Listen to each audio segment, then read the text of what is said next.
Hello everyone, welcome back to the Limit of Adhesion and round 3 of Season 8 of LOA Prime. This is our British F4 Championship and we're at Knockhill in a very foggy Scotland. My name's Gareth and joining me once again in commentary is Jools. Jools, how are you? Not bad. Not going to do a bad Scottish impression. Good, because that would be extremely racist. Yes. Championship standings then after Donington Park and Brands Hatch, and it's Michael Messenger on top ahead of Tor Malarin and Stephen Greening. Merrin Hugavin, look, up to 4th place, starting to get some good points on the board, but a long way back from those top 3. And looking at the Club 1500 Championship, it's Chris White who's had an amazing start to the season. Who's at 3 wins from 4 races. James Pepper in second after his win at Brands Hatch, and Kenneth Olive looking very good up there in third. So it's downhill and then Chris Forrester. Yeah, so that's looking like a really tasty championship indeed. It is, yeah. It's Wizards Black Sapphire who are on top in the Teams Championship for top split, which is Tor Malarin and Merrin Hugavin. And it's the McLaren team of Chris White and Chris Forrester ahead of the Cool Camel team of James Pepper and Steve Pepper in second. Yeah. 722 Motorsport in third. Got. Very healthy lead, yeah. It's good. Yeah, from the top split, I think Oliver Ettridge won the first round, but then he hasn't had much luck since then, so he's going to look to try and do better here. Well, he's made a great start to it. We're topping practice ahead of David Lyne and Rob Miller, the two A-team drivers. Dom Parker, look, up in 4th. That's a great effort from him. Looking elsewhere, Stephen Greening, Gavin Kelly and Tor Malarin. You see someone spinning just there on the screen. It's a tricky little track, this one, isn't it, Jules? Blind entry into turn 1, the sort of downhill right-left. It is, but you can see from practice there the times were super tight.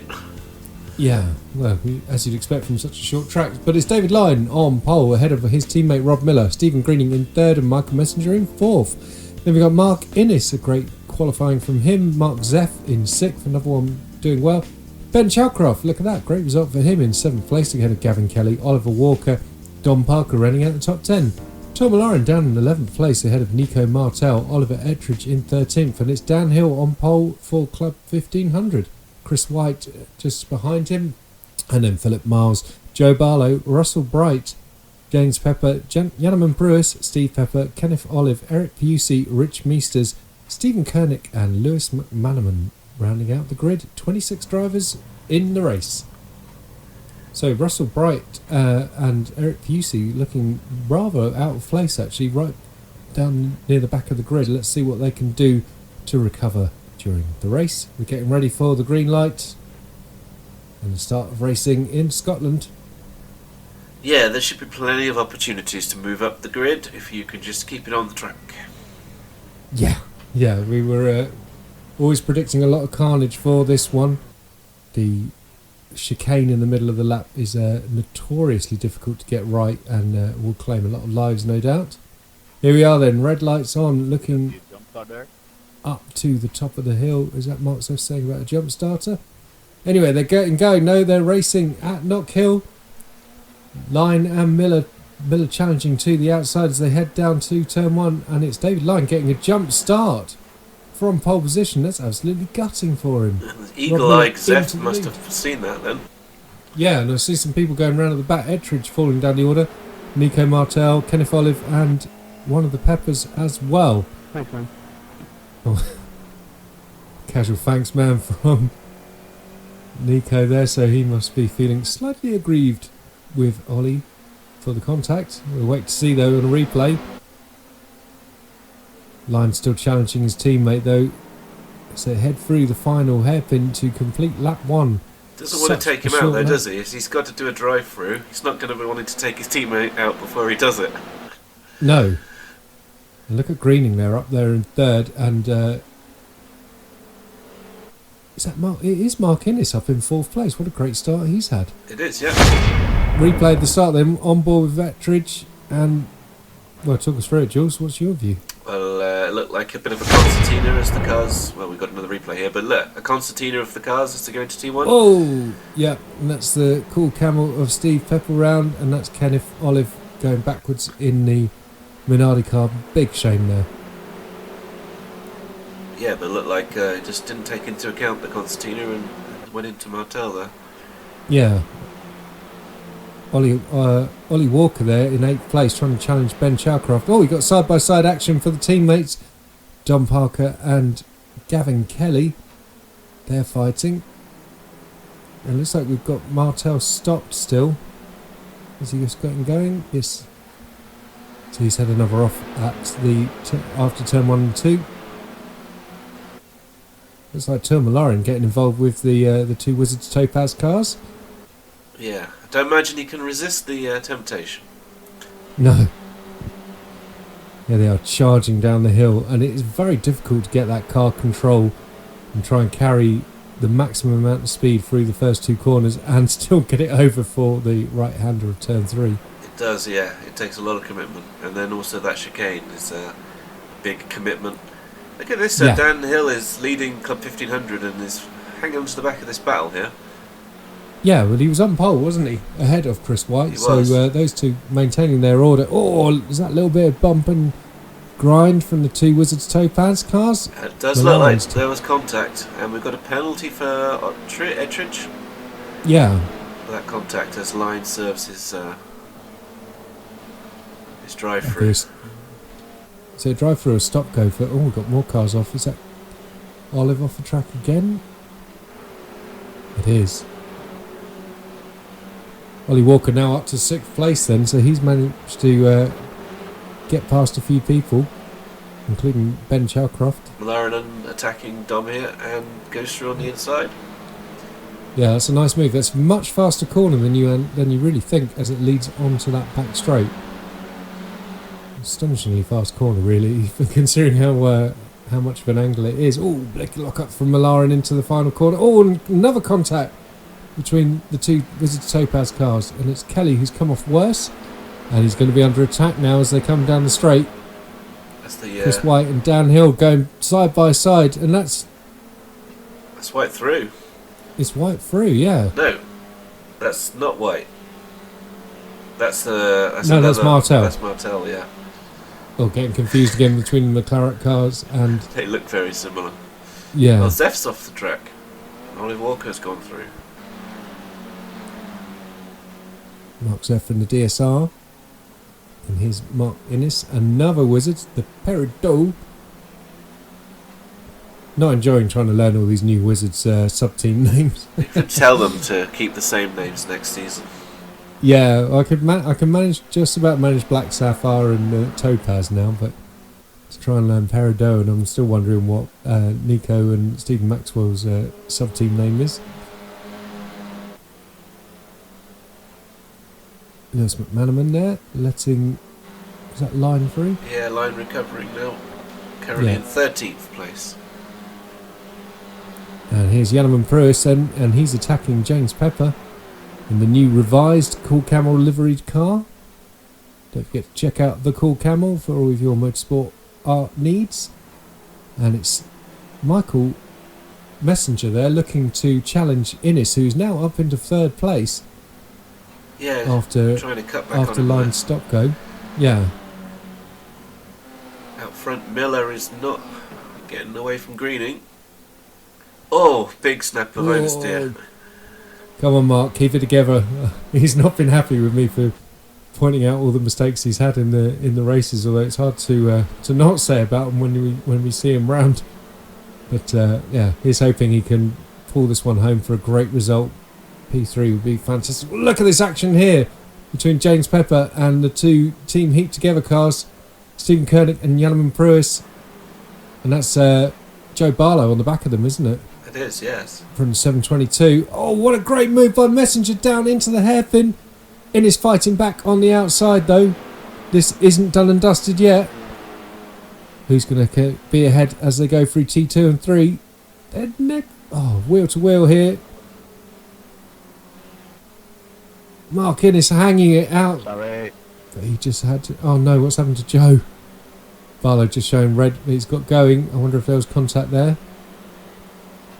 Oh, fantastic move by Michael Messenger to get the job done and depose Mark Innes there from the podium spots. Yeah, he's going to go chase after these top two now. And Mark will be hoping he'll take him with him. Well, Messenger has been one of the standout drivers of the season so far, along with... he's gone round. He's gone round. Commentator's curse there. Let's see if he can get it going. He might be beached here, or is he just waiting for the other drivers to go through? There's a whole massive train of cars, isn't there? Yeah, we've got a few other people showing red. Barlow's off the track, and Pepper. One of the Peppers off. Oh, Malaren's off the track there. He's in the air. So much going on. So Mark Innes back onto third place. Oh, another car round. Whoa, where he goes. That's Don Parker, look. And is that Lewis McManaman? Yep. Oh, and he has beached. Oh, that's a huge shame for Lewis. Meanwhile, our battle at the front then, Greening is only 4/10 behind Rob Miller. This is the battle for the lead of top split. If we just check in on the battle of Hill and White, we can see it's only 6/10 between those two, so still very close for both wins. That's what we like to see. Absolutely, yeah. Actually, the lap times of the Club 1500 guys just then were only 2/10 off the top split leaders. Wow, this is exciting stuff, yeah. Looks like Rich Meesters is in trouble. He's And Zep. had a little off. Yeah. Oh, big slide there from Malarin. Keeps it facing the right way, though. Ben Chalcroft now up into 5th place. Great race he's having. One of our USF stalwarts. So lovely to see him now in prime as well and competing this season. And this seems like an ideal opportunity, Jools, as we were mentioning the Club 1500 battle. We're making a revision for next season with Club 1500. Why don't you tell us about that? Oh, is that confirmed? Club 1500 next season will be able to compete for the top honours as well as having their own private championship. So they will be scoring points. So if there's a clubber in front of you, he's taking points off you if you're top split, and you'll want to get past him. Yeah. So you'll have to pass them just as respectfully as you would any other time. But here's the off track for Zeph. Yeah. Oh yeah, that just sausage just throwing him through. Lovely driving by Chalcroft over and through the chicane. Yeah, so that's basically how Club 1500 was when we first launched it. So and we've ended up in this situation from when we split the grids, somewhat disastrously back in season 4, 5? What was it? 5, I think. Yeah. Yeah. Yeah. So we're going to put it back to how it was. They'll be eligible to win that overall race if they can do it. Yeah, well, I mean, you think back to Chris White's performances in Donington, he would have had a huge fistful of points. He would indeed. And also going back to Hockenheim last season, we would have had clubbers 2 and 3, I think, on the podium. No, 3 and 4, something like that on the podium. So yeah. Nice move there by Malarin after the mistake from Chalcroft.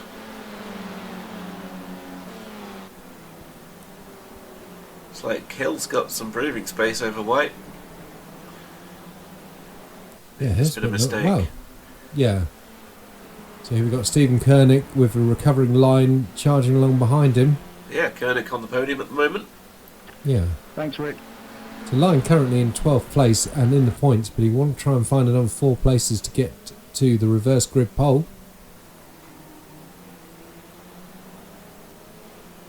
And has he got enough of a run? It's only a short straight. Obviously, it's a very short track all the way around. Oh, Yanniman Pruis, his teammate, is round. And in the gravel trap, let's see if he can get going. And White has stopped. Oh no. Yeah, he's back going now. We can see Yanniman reversing away. Here is Chris White. And that was Yanniman just off the track there. Hopefully he can get back on shortly. Riding on board with Stephen Greening as we come through turn 1 and 2.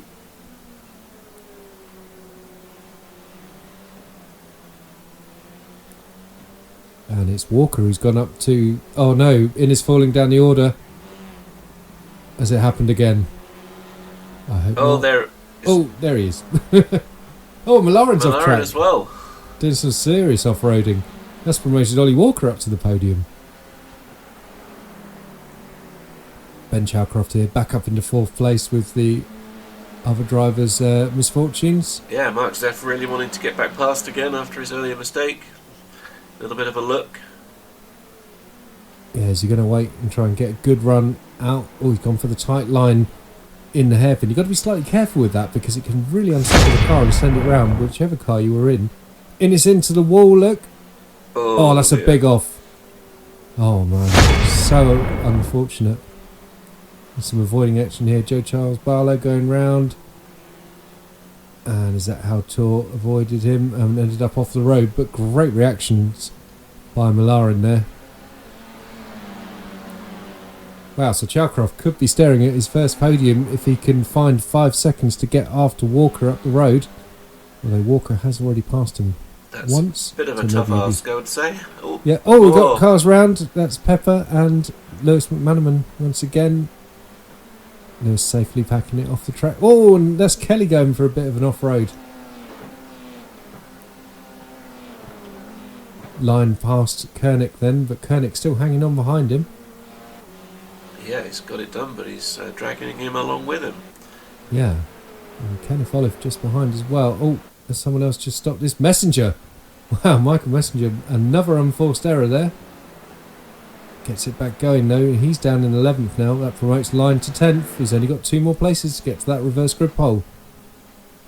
Now, be some kind of redemption drive for him after that jump start and the stop-go penalty. Yeah, it's unusual to make a jump start, especially after you've had a couple of races under your belt in the new season. Well, I've heard a rumour that Line might be feeling a bit under the weather this race. Oh, again, capitalising on an error from the other driver. Great move there. What the fuck, sir? Tour and Kelly going side by side and battling hard. They're the teammates in the USF. They got some history. Yeah, Kelly expressing his displeasure there. I do like the fact that their numbers are mirror of each other as well. 42 and 24, obviously. For those who can't read numbers, like me. Here's downhill then. Is he letting a few people by there, letting Ettridge through? Maybe don't want to risk the fight. He's got a 13-second lead now in Club 1500, so not worried about the win. Just needs to keep it on the road and drive safely. That's Russell Bright from No Sorts No Glory just ahead of him now. Yeah, 5 places from where he started. Yeah. Great drive by Russell once again. Winslade will be happy with that. Very much so, yeah. As long as you go forwards, not backwards. It's like Parker's in the pits. As he had some damage, we saw him round earlier. Yeah, a lot earlier. Maybe he had a drive-through. Yeah. So we've got 6 minutes left of this race then. It's still Miller leading from Greening, now 1.5 seconds separating the two of them. Walker up into 3rd, and it's Zeff now up into 4th ahead of Ben Chalcroft, who's doing a very good drive. Although some couple of small errors, just letting a couple of people through. Drive-through penalty for Nico Martel. And poor old Martel is not having a stellar season, unfortunately, which is such a shame after his heroics in the Lotus 79 last season. Oh, he's missing a rear wing. Sorry. Sounds like there was contact. Don Parker, yeah, you were right there, Jools. Yep. Drive through for him.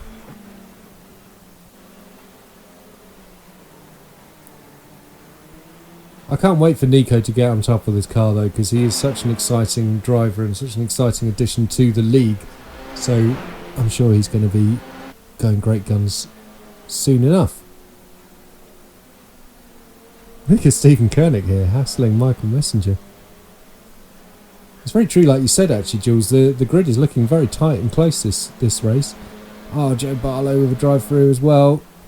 I know, it is a short track, but it is also a very tricky track, which demands a lot of commitment and risk-taking. Yeah. Yes. Very much so. You see the two different lines through the hairpin there, the wide line and the tight line that James Pepper just took. As I was saying earlier, that tight line can just cause a bit of an upset, and you can lose the back end of the car really easily trying to get on the power.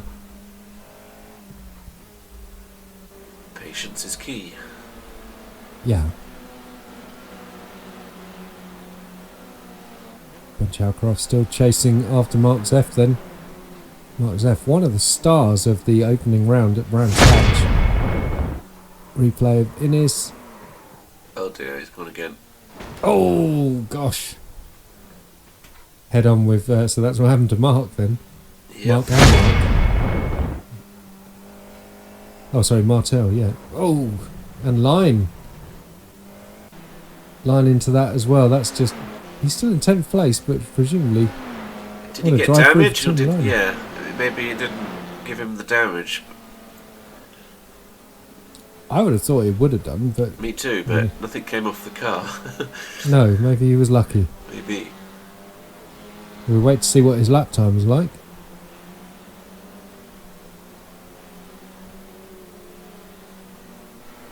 Well, 47.5. That's a good lap. It's still rapid. Yeah. It's only 4/10 off the fastest. On board with Ben Chalcroft being hunted by Tor Malarin, which is never a nice prospect, because Tor is a very, very skilled and rapid driver, and also very aggressive. Yeah, but he did just get a drive-through, so Chalcroft just needs to hold off long enough. There we go. Good point, yeah. There he goes. So Malarin in the pit lane. That's promoting Ollie Ettridge up into 7th place, and Russell Bright is going to be up into 8th. Could Russell be staring at back-to-back reverse grid poles after his one at Donington? There he is. Being chased by Dan Hill, who Dan let him through earlier, we saw, but Dan's just hanging on. They're both sort of doing similar times here. Yeah, Dan's just imagine trying not to drive too slow, otherwise you lose concentration and get caught out. Just want to drive at a decent pace, just follow. He's got somebody to follow.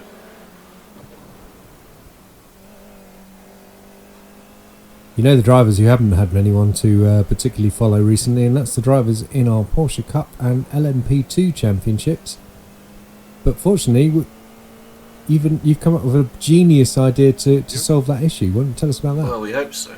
Hope the drivers like it.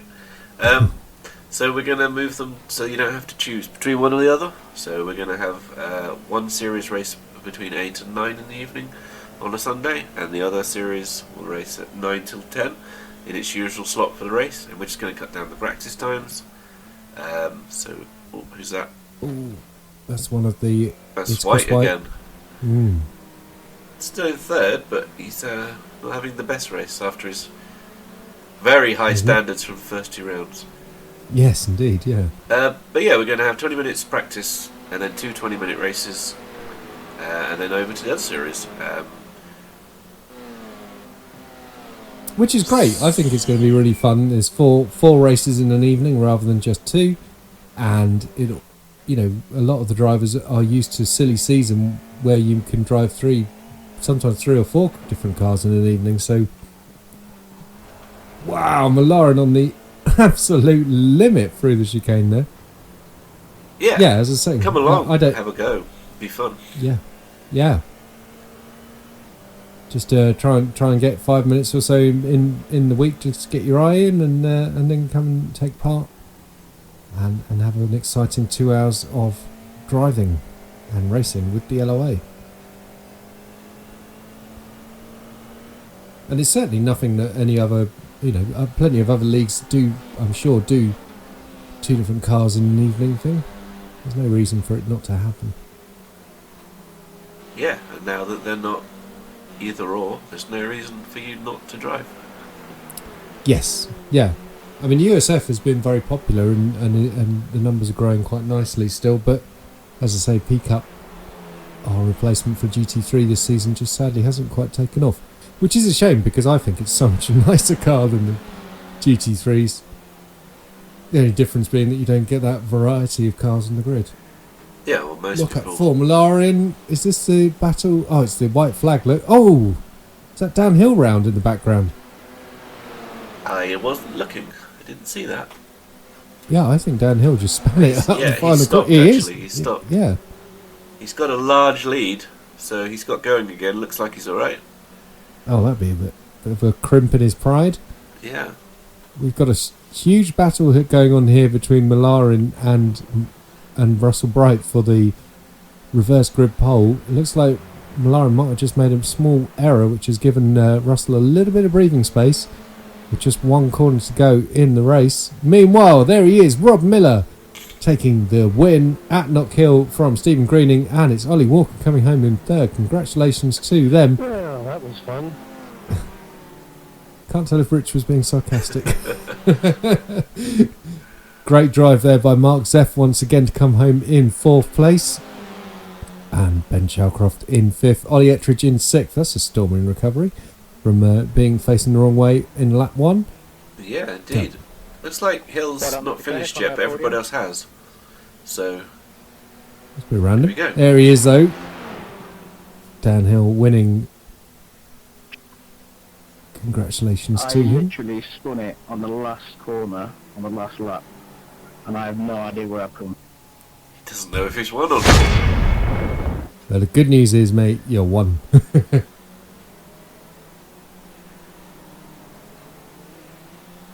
Ettridge passing Kelly on lap 25. And the replay here. So Ettridge was quite out of position in qualifying. So he's Well, he made his dropped- way up quite a way off the grid. He dropped it, didn't he? He Yeah, had that but he incident. didn't qualify very high. Ah, yeah. I think he was qualified 13th or something. Which is unusual, yeah, because he was top in practice, wasn't he? Oh, and he hit the wall as well. So there's only one lap left. Absolute nightmare for him. Well, all's well that ends well for Dan Hill there and 722 Motorsport. And that's going to do some good things for that team's championship. Looking forward to seeing how that was all shaken out.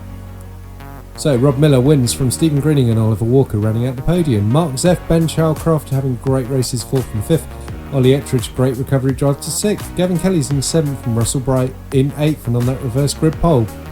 Tom Malarin in 9th and 10th was David Lyne. Then Michael Messenger, Don Parker, Eric Pusey, Mark Innes and Nico Martel. Mark and Nico both sadly having a race to forget. Such a shame for Mark after that highlight of being up in the top 3 early on. So Dan Hill wins from Stephen Koenig. Oh my god, he's got a podium at last. Well done, Stephen. Delighted for you there. Chris White coming home in 3rd ahead of James Pepper, Philip Miles, Joe Barlow, Rich Meesters, Yanniman Pruis, Kenneth Olive, Lewis McManaman and Steve Pepper. Yeah, well done to Stephen Koenig. And Chris Wright seemed to be in the wars a bit, but still managed to pull in a podium. Yeah, but come on, talk about Steve Koenig, the world's fastest backmarker. He's on the podium. What awesome news. Championship standings then. Look at that, Stephen Greening deposing Michael Messenger at the top. Tor Malarin dropping down 1 and Rob Miller a big jump up there to 4th place. Ollie Ettridge remains in 5th and it's Mark Zeff who's jumped up into 6th place. Big climber there for Ollie Walker now in the top 10, up 7 places, and Ben Chalcroft also up into the top 10. And we see a few drivers falling down the order somewhat. And the championship standings, it's Chris White and it's Dan Hill who's now jumped up into 2nd place, deposing James Pepper. Kenneth Olive falling down 1 as well. Stephen Koenig moving up into 5th ahead of Chris Forrester. Rich Meesters moving up 1 and Joe Barlow moving up 1. So lots of movement in the championship there. And that's not an insurmountable lead from Chris White to Dan Hill, is it? No, not at all. 50 points for a win, so... Yeah. And James Pepper in there as well, so it's looking very exciting. Risky Racing Blue deposing Wizards Black Sapphire at the top of the team's championship, beg your pardon, in top split.